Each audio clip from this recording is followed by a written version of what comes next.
Bonjour et merci de suivre le 12h30 à la une de l'actualité. Les épreuves écrites du CEPE ont démarré ce mardi 21 mai 2024 sur toute l'étendue du territoire. Plus de 600 000 candidats affrontent les différentes matières.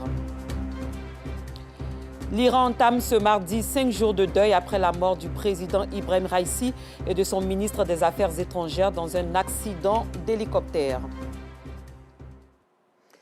Soyez les bienvenus encore une fois. Les épreuves écrites de l'examen du CEPE, certificat d'études primaires élémentaires, ont démarré ce mardi 21 mai 2024 dans l'ensemble du pays.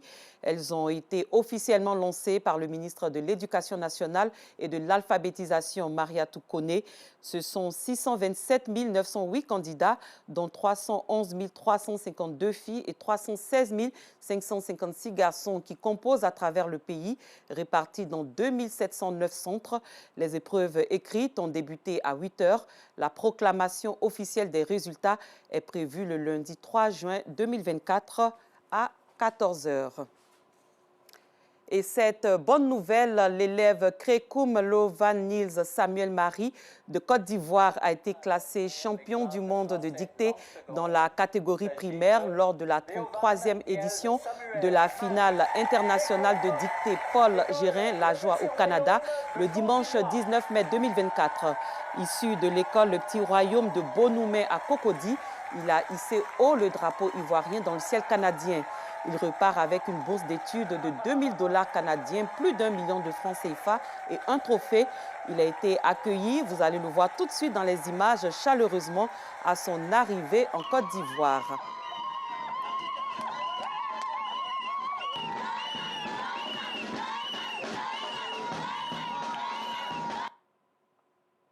Bravo au petit Niels.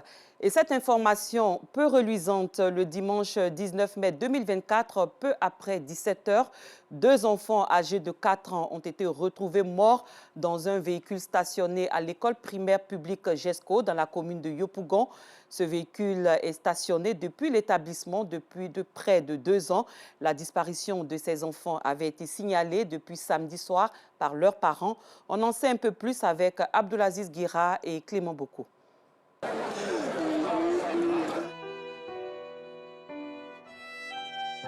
Le quartier GESCO, dans la commune de Yopougon, vient d'être frappé par une terrible nouvelle. Il est un peu plus de 17 h ce dimanche 19 mai, quand les riverains retrouvent le corps sans vie de 2 enfants dans ce véhicule parqué à l'école primaire publique GESCO. Des enfants âgés de 4 ans. Chérif est le père d'une des victimes. C'est madame qui m'a appelé vers les 18 h. Quand elle est arrivée, elle ne voit pas les enfants. Donc on est sorti pour aller les chercher. On ne les a pas trouvés. On est sorti à 5 h pour aller les chercher encore. On ne les a pas vus. Donc ils sont allés au 38e pour aller faire déclaration. Ils sont allés au 16e aussi pour aller faire déclaration. C'est à 17 h là. Mon frère m'a appelé qu'ils ont retrouvé les enfants dans la voiture. Certains riverains se souviennent encore avoir vu une femme à la recherche de son enfant la veille. Oui, hier, moi je suis venu à la GESCO, environ de 19 h, 20 h. J'ai vu les femmes qui passaient, elles boitent. Elles disaient qu'il y a 2 enfants qui sont perdus. Ils sont à la recherche des enfants.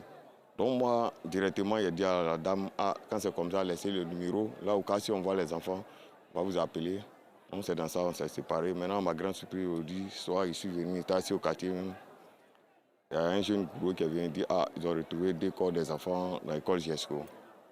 Là, il dit à mon frère, allons, on va voir. La dame qui gérait le bistrot, elle a demandé à la dame, mais vous avez fait comment et puis les enfants sont perdus. Là, la dame l'a dit non, il y a eu une cérémonie dans l'école GESCO. Après cérémonie, chez les enfants, ils ne les voient pas. Un mariage a également eu lieu dans l'enceinte de l'établissement le jour de la disparition des enfants. L'école primaire publique GESCO est d'ailleurs le centre de jeu de tous les enfants du quartier. Et le véhicule dans lequel les enfants ont été retrouvés appartient à l'un des responsables de l'établissement scolaire. Cela fait un peu plus de 2 ans que ce véhicule est stationné ici, à l'EPP GESCO. Le gardien de cette école primaire dit ne pas être en mesure d'affirmer si les portières du véhicule étaient condamnées ou pas. Alors, question, que s'est-il réellement passé? Ces enfants ont-ils été assassinés ou s'agit-il d'un accident par asphyxie?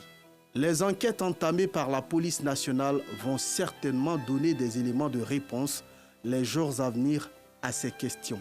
Pour l'heure, rien officiellement n'a encore été dit par la police scientifique présente sur les lieux quant à la cause du décès de ces enfants. Toujours est-il que les éléments de langage des policiers scientifiques porteraient à croire qu'il s'agit d'un homicide par asphyxie. Triste vivement que des réponses soient trouvées, que les âmes de ces deux anges reposent en paix. Intéressons-nous à présent à ces personnes actives le dimanche, jour où la plupart des travailleurs se reposent. Pourquoi ont-elles décidé d'être à la tâche le dernier jour de la semaine? Des réponses avec Abdoulaziz Guira et Georgette Ido Fofana. Dans les rues du district d'Abidjan, des magasins sont fermés ce dimanche. Tout comme les fonctionnaires, certains particuliers sont aussi au repos.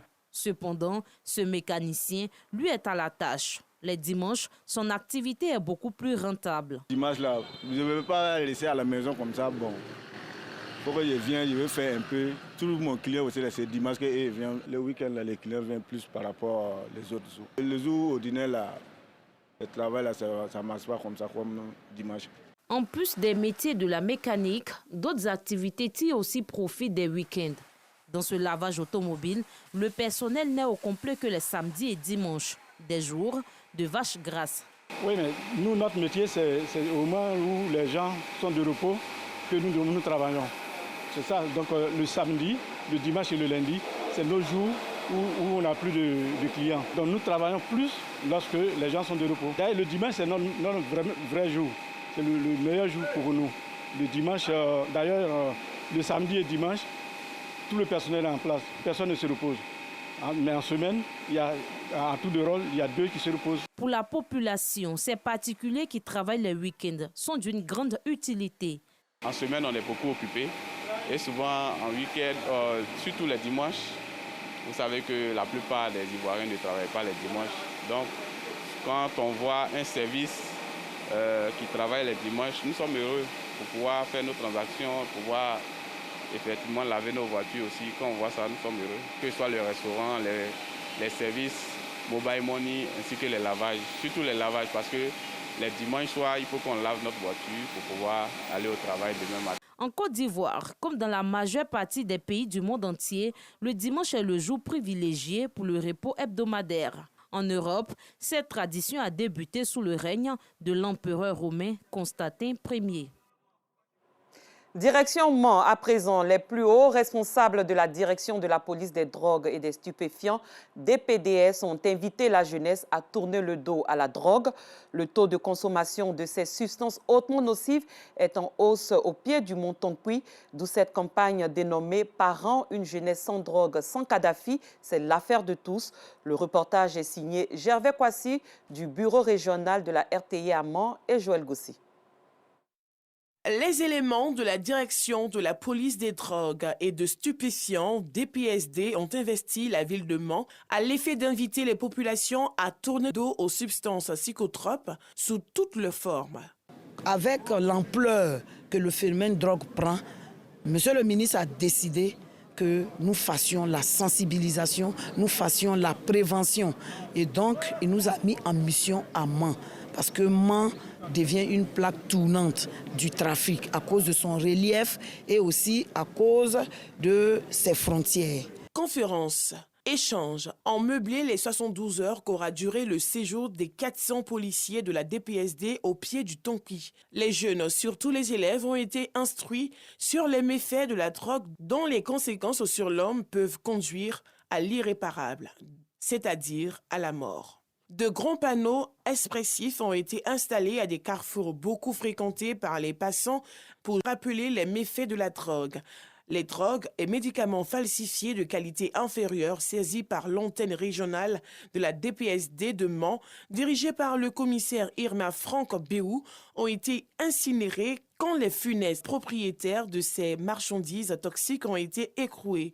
L'action des soldats de la lutte contre la drogue a été saluée à sa juste valeur. Une aubaine pour permettre aux populations de briser le silence sur tout ce qui est information concernant la drogue, la consommation de la drogue, la vente de la drogue, afin de sortir nos enfants, nos frères et sœurs de ce vice. La drogue, c'est une chose qui n'est pas bonne. La drogue est très dangereuse, donc nous devons l'éviter, tout simplement. J'ai appris que la drogue est un phénomène qui détruit.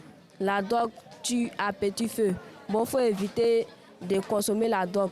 Je vous dis de ne plus consommer de la drogue. Tout ce qu'on demande, laissez.